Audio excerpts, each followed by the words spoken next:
Hi ma'am, I am Edson Hervas. My report is the Commonwealth Government and the Second World War. The Commonwealth of the Philippines was the administrative body that governed the Philippines from 1935 to 1946. Aside from a period of exile in the Second World War from 1942 to 1945, when Japan occupied the country, it replaced the insular government, the United States territorial government, and was established by the Tidings Mcduffie Act. The Commonwealth was designed as a transitional administration in preparation for the country's full achievement of independence. Its foreign affairs remain managed by the United States. Tidings Mcduffie Act 1934. Tidings Mcduffie Act, also called Philippine Commonwealth and Independence Act 1934, the U.S. statute that provides for Philippines independence to take effect on July 4, 1946 after a 10-year transitional period of Commonwealth government. The bill was signed by U.S. President Franklin D. Roosevelt on March 24, 1934. So, kanina yung kuan, atong Commonwealth and Independence Act is na pirmahan siya ni President Franklin D. Roosevelt katong March 24, 1934 and was sent to the Philippine Senate for approval. Although that body had previously rejected the similar Hervas Cutting Act, it approved the Tidings Mcduffie Act on May 1. Following the terms of the Independence Act, Filipinos elected delegates for a constitutional convention on July 10, and Roosevelt approved the Philippine Constitution on March 23, 1935. The Commonwealth government under the presidency of Manuel Quezon was inaugurated in November of that year. For the next 10 years, the Philippines remained U.S. territory, foreign affairs, defense, and monetary matters remained under U.S. So, kaning nga mga time is napata sa U.S. na under pata. So, jurisdiction but all other internal matters were in the hands of the Philippine people. During the Commonwealth period, duties were to be imposed on a graduated scale, but the trade provision were subsequently amended in 1939 in favor of the Philippines.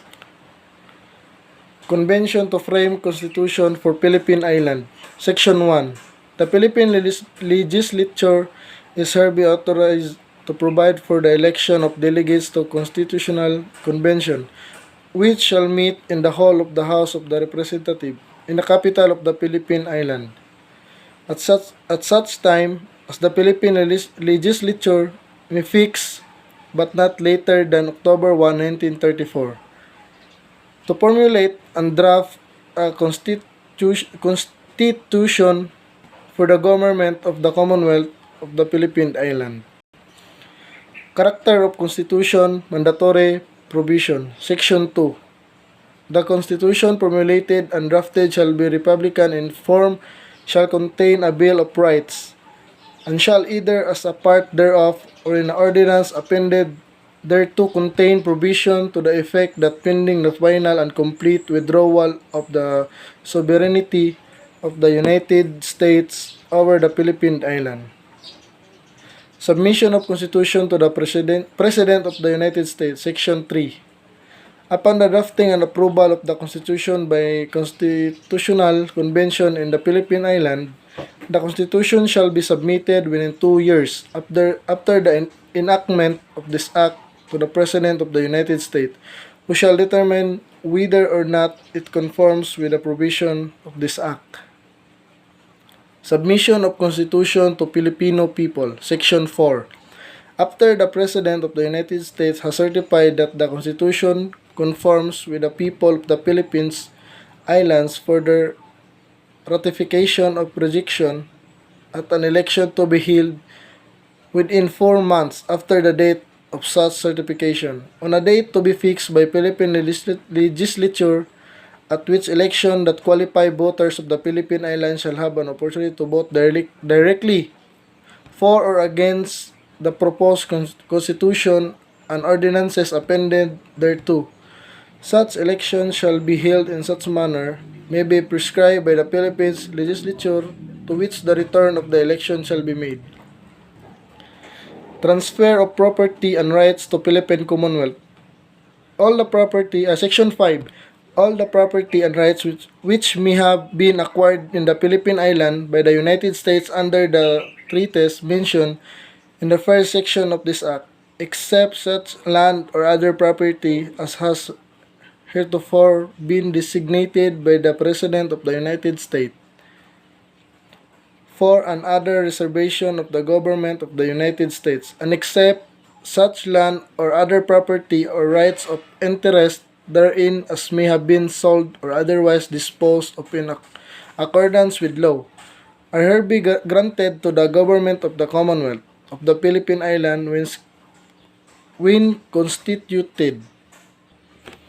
Relation with the United States pending complete independence. Section 6. After the date of the inauguration of the government of the Commonwealth of the Philippine Island, trade relation between the United States and the Philippine Island shall be as now provided by law. So, Section 7. Until the final complete withdrawal of American sovereignty over the Philippine Island. Section 8. Effective upon acceptance of this act by concurrent resolution of the Philippine legislature or by a convention called for that purpose, as provided in Section 17 kan Robles Virtual Law Library.